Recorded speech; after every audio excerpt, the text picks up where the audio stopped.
Isn't it crazy that it's been 10 years? Yes, absolutely. I mean, but we also have an almost 10-year-old, so it makes sense. It's hard to believe it's been 10 years. Time flies when you're having fun. It's been an awesome experience for sure.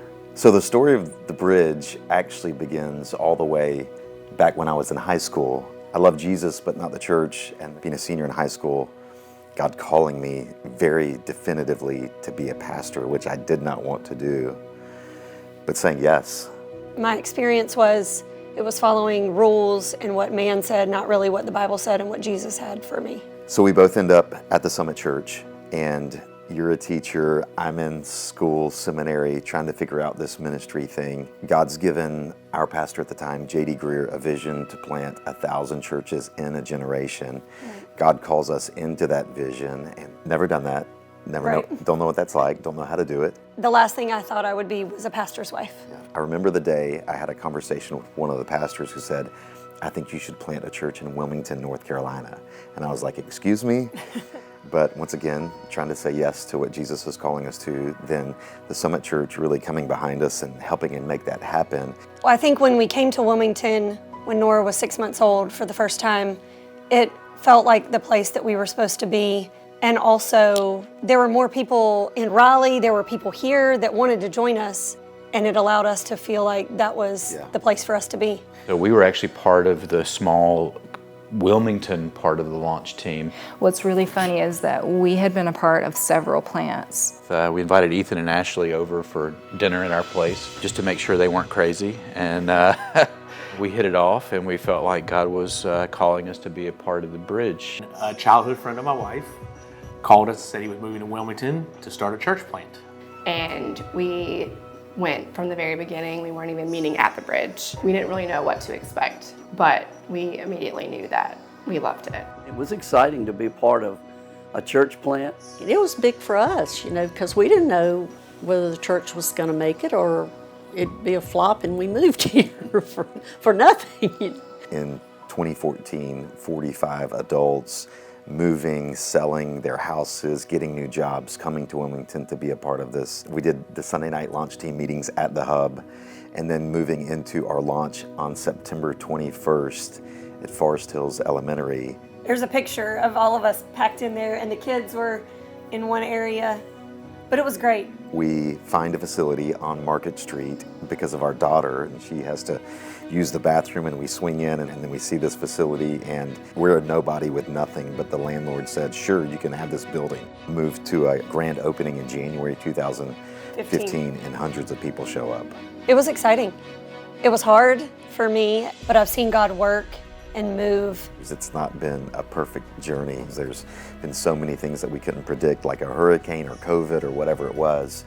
But we look back and we see a group of people who said yes, and then we see a faithful God who's done the work in and through people who are just trying to be obedient to him. Having been a part of the Bridge family for 8 years, there has been a lot of changes, there's been ups, there's been downs. I feel that our staff and the members of the church have worked together to stay positive and to move forward. Everybody is still a member who's on mission, and God's just faithful to bring that about.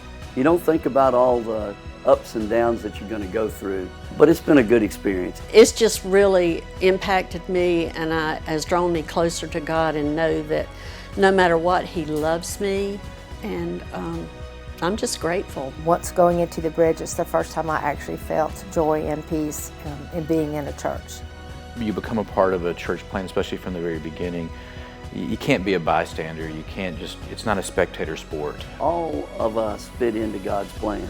And the community that we've had has been wonderful. Asking people to help you along the way is really important, and that's why we at the Bridge try to push community groups so that you have a network of folks that become your family outside of church.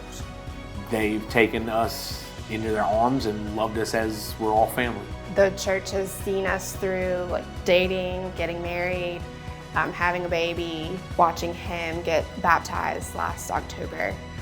It's been such a blessing to watch our girls grow up at the Bridge and what God's done in their lives through the Bridge. So the church is growing. We go from 50 people to 500 people within the first couple years.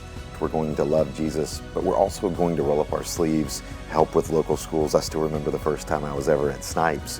One of the most impactful things that the church does is their outreach into the community. Vigilant Hope is one of our biggest things. The bridge has been so impactful with them, and then in return, that community is impactful on us and members of the bridge. One thing that has stood out to me throughout it all is the faithfulness of God. This morning in preparation, I was thinking about this, just like trusting in God over and over, kept coming back. So just trusting God for what He can do in the next 10 years of the bridge. I don't know what the future holds for the bridge, but what I do know is that God has blessed us, and we are definitely going in the right direction, and I'm looking forward to the future and what God has in store for us to do. My encouragement to people is, hang in there, to continue to keep our eyes on the Lord. I mean, to see it go from like 40-some people who were willing to give up their jobs, their homes, and move down here and be a part of this, it just amazes me. And we'll never understand it, but we're thankful for it. And so now that we sit here and we look back at 10 years, it is really astonishing to see all that God has done. I mean, even just in the bridge, you think about countless lives that have been changed, 10 church plants that we've helped fund and sent out, over 30 international mission trips, over 400 people who have been baptized at the bridge, and then given over $1 million to our city as well as to international missions around the world. It's just amazing, and it's a testament to God's faithfulness.